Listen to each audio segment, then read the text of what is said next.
एक सुंदर सुबह जब सूरज की पहली किरणें खिड़की से झांक रही थी। अंजलि रसोई में चाय बना रही थी। शादी को 2 साल हो गए थे, लेकिन इस घर में अंजलि को आज भी परायेपन का एहसास होता था। उसकी सास गीता पुराने ख्यालों की एक कड़क महिला थी, जिन्हें लगता था बहू को काबू में रखना ही घर चलाने का सही तरीका है।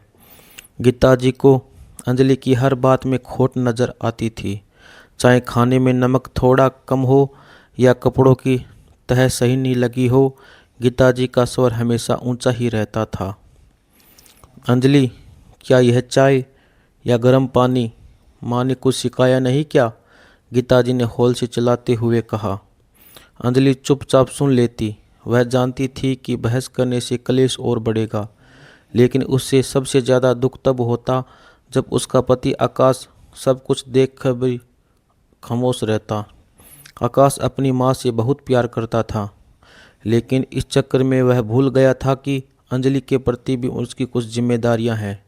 जब भी अंजलि अपनी व्यथा आकाश से कहती, वह चिढ़कर कहता, मम्मी ऐसी ही है, अब क्या मैं उनसे लड़ना शुरू कर दूं? तुम ही थोड़ा तालमेल बिठा लो। इस घर में अगर कोई अंजलि को समझता था तो वह थे उसके ससुर रामलाल जी। वह एक सेवानिवृत्त अध्यापक थे और स्वभाव से अत्यंत सरल और न्यायप्रिय इंसान थे। वह अक्सर गीता जी को टोकते, गीता बहू है वह, कोई दासी नहीं। उसे प्यार से समझाओगी तो वह खुशी खुशी करेगी, लेकिन गीता जी उल्टा उन पर ही बरस पड़ती। आप तो बस बहू का पक्ष लीजिए, इसलिए इसके पर निकल आए हैं।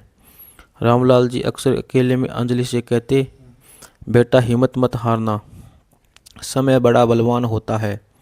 एक दिन आकाश भी समझेगा और गीता का मन भी पिघलेगा। एक दिन घर में कुछ मेहमान आए थे।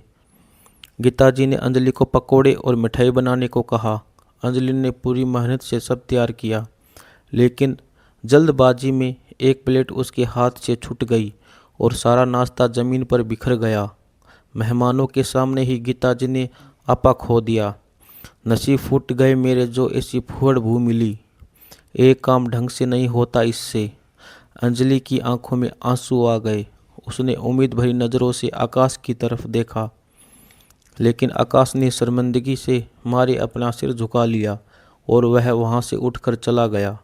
उस रात अंजलि बहुत रोई। उसे लगा कि जहां उसका पति ही उसके आत्मसम्मान के लिए खड़ा नहीं हो सकता, वहां उसका रहना व्यर्थ है। कुछ दिनों बाद गीता जी की तबीयत अचानक बिगड़ गई। उन्हें तेज बुखार आया। वह बिस्तर से उठने लायक भी नहीं रही। संयोगवश उसी दौरान आकाश को एक ज़रूरी ऑफिस ट्रिप पर शहर से बाहर जाना पड़ा। रामलाल जी को भी अपने प्रत्येक गांव एक ज़रूरी ज़मीन के लिए जाना पड़ा। घर में सिर्फ अंजलि, उसकी सास गीता थी। गीता जी को लगा कि अब अंजलि बदला लेगी। वह शायद उन्हें अनदेखा करेगी या रूखा व्यवहार करेगी, लेकिन अंजलि ने ऐसा कुछ नहीं किया।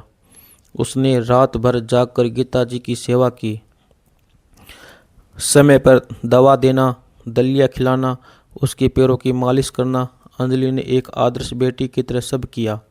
एक रात जब गीता जी की सांस फूलने लगी तो अंजलि ने बिना घबराए खुद टैक्सी बुलाई, उन्हें अस्पताल ले गई। डॉक्टर ने कहा, अगर आप इन्हें समय पर नहीं लाती तो स्थिति गंभीर हो सकती थी। जब आकाश वापस लौटा तो उसने देखा कि उसकी माँ अस्पताल के बिस्तर पर लेटी है और अंजलि उसके सिर के पास बैठकर पंखा झल रही है। उसने देखा कि अंजलि की आंख थकान से लाल है और वह काफ़ी कमज़ोर लग रही है। रामलाल जी तब तक आ चुके थे। उन्होंने आकाश के बाजू को पकड़ा और कमरे के बाहर ले गए। उन्होंने कहा, देख रहे हो आकाश, जिसे तुम तालमेल बिठाने की सलाह देते थे, उसने आज तुम्हारी माँ की जान बचाई है। जब तुम अपनी जिम्मेदारी से भाग रहे थे तब यह लड़की अकेले पहाड़ जैसे हौसला लेकर खड़ी थी। धिक्कार है तुम्हारी चुप्पी पर। आकाश के दिल पर जैसे किसी ने हथौड़ा मारा हो। उसे अपनी कायरता और खामोशी पर बेहद शर्म महसूस हुई।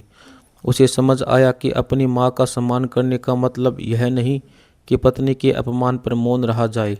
अस्पताल से घर जाने के बाद गीता जी का व्यवहार पूरी तरह बदल गया था। उनकी आंखों में अब अंजलि के लिए गुस्सा नहीं, बल्कि अपराध वो था। एक दिन दोपहर में जब गीता जी सो रही थी, आकाश अंजलि के पास रसोई में गया। उसने अंजलि के हाथ थाम लिए और रूंधे गले से कहा, अंजलि, मुझे माफ़ कर दो। मैं एक अच्छा पति नहीं बन पाया। मैंने हमेशा तुम्हें अकेला छोड़ा, जबकि तुम्हें मेरी सबसे ज़्यादा ज़रूरत थी। आज से मैं तुम्हें कभी झुकने नहीं दूंगा। अंजलि की आंखों में खुशी के आंसू झलक पड़े। उसे अपनी तपस्या का फल मिल गया था। उसी समय गीता जी भी वहां आ गई। उन्होंने अंजलि को गले लगाया और कहा, बहू, मुझे माफ़ कर दे।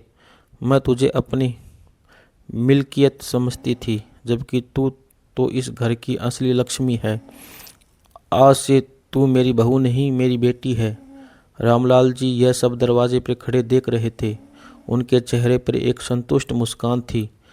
घर जो अब तक केवल ईंट पत्थरों का ढांचा था, अब सही मायनों में एक परिवार बन गया था।